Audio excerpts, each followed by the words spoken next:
Some of the most powerful and most influential and richest tech companies have been working on new technologies that I recently found out.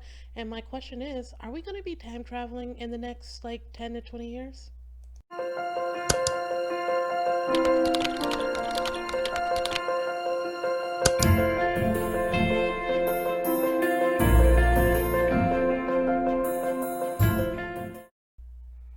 Hi, this is TJ from tjtrue.com. And before we get into this video, if you could hit the like, the subscribe, and the notification bell so you can get the new videos as they come out, that would be awesome. I'd appreciate it.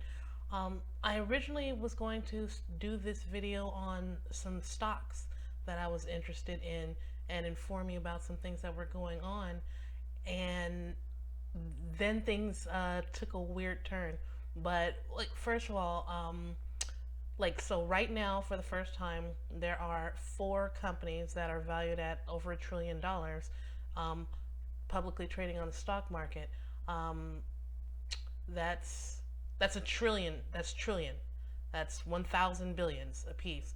And for the very first time ever, because $1 trillion companies don't really exist, or at least they didn't, and three of them are American. Okay, so the four companies are Apple, Google, and Microsoft, and Saudi Saudi Aramco, which is the fourth. Um, and it's important that I tell you that Amazon was actually a $1 trillion company, but it isn't anymore. Um,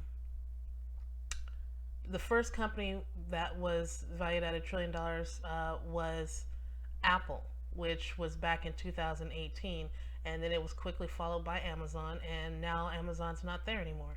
And together, these four companies are worth $5.2 trillion.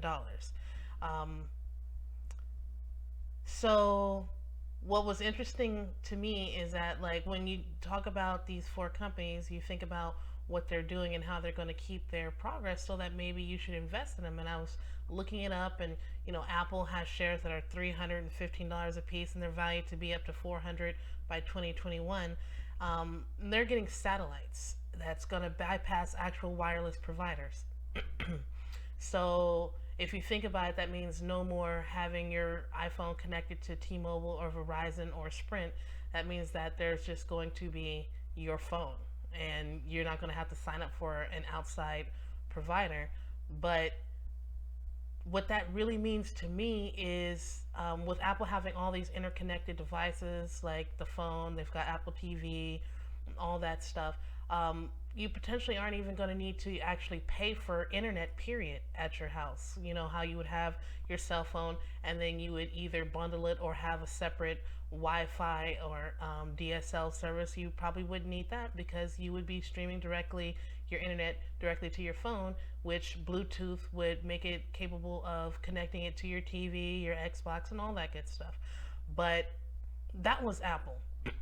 And then I was looking into the other companies, which Google, which is a 21-year-old company. I've literally watched them in my lifetime go from non-existent to a $1 trillion company, which is unheard of, I think.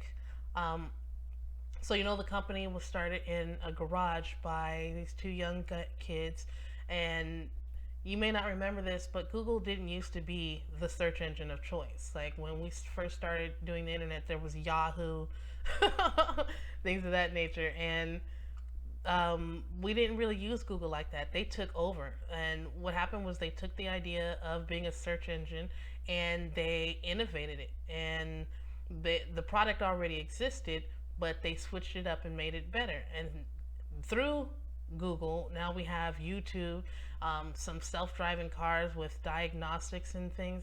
Not that they're the ones who created self-driving cars, but you see where they're going. They're going far into the future and expanding their reach. Google recently replaced their CEO with a new guy who's been called the wartime chief, because they've been having some issues within their company, especially with their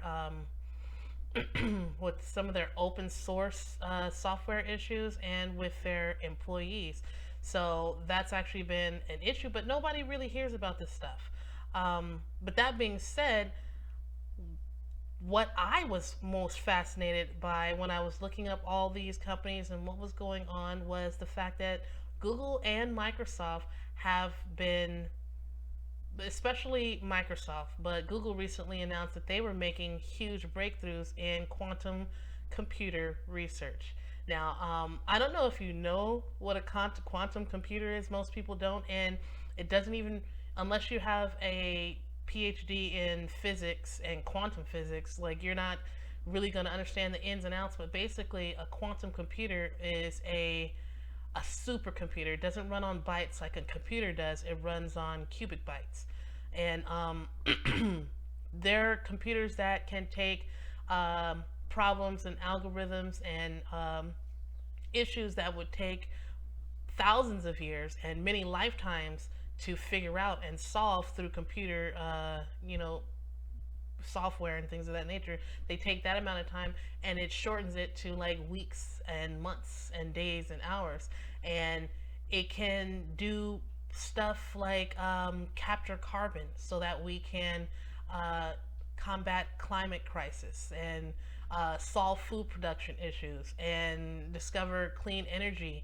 And actually, one of the things that they were talking about, Microsoft was talking about, was something that they were working on with the university, is the ability to increase the efficiency of MRIs by 30% and lower the amount of time it takes to actually use an MRI and to find certain types of tissues and isolate them. And you can also use quantum computers to develop new defense and weaponry and more deep space research. Um, what is interesting to me is like China has invested more than 10 times the amount of money into quantum computer research than we have. And even Europe has over $1 billion worth of research into quantum computers. And when I think about quantum computers and how they describe how they are able to affect everything, and let's be clear, the hardware has not yet been created. Like they have quantum computers, but not to the level of what they need for what they're trying to do. They're actually trying to get the resources. Like these $1 trillion companies are trying to get the money to build these the computers that they need to do these things. Like they have some quantum computers, and there are some people who actually have quantum computers. But what they're talking about are specialized devices that solve specific problems. Like one of the ladies over at Microsoft, she has a PhD in computer science or whatever, and she was talking about how the quantum computers they need actually can only be operated in temperatures that rival deep space cold, like the type of things that will freeze you instantly, like nitrogen. You know what I mean? Like they're doing some next level shit.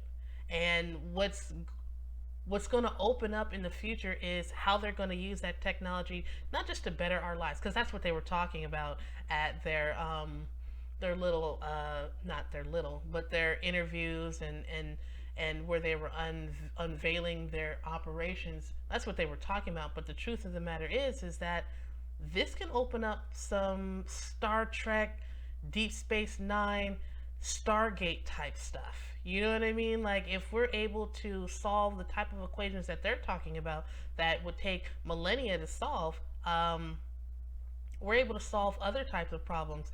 You know what I mean? So it's going to be very exciting and kind of scary, because what they were also bringing up was the ability to make new and different types of weapons and defenses, which is always an issue for me when I think about the fact that we already have nuclear warheads, which what do you need that for? But that's not the point. The point is that we might be seeing time travel. We've already got 3D printers, so I'm trying to figure out whether or not they're going to be using those quantum computers to start replicating actual organs, or you know what I mean, like food or medicine. And that's actually what they were talking about, was using quantum computers to develop new medicines that will better combat the diseases that we have. They talked a lot, they went into a lot of scientific detail, and I'm not a scientist, so I didn't understand a lot of what they were saying. But basically, we're in for an exciting time. And as long as they keep pouring money into these things, we're going to see a lot of progress fast. And what's interesting is that they've actually have open source software that they want people like you and me to get acquainted for what they call the quantum economy. And they want people to be able to use and understand these algorithms so that they can, I don't know, pick your brain and possibly bring you on board, because they don't have huge teams working on this. They've got dedicated teams, and they've got people who are doing multi-year searches and surveys to figure out the problems that they are trying to combat.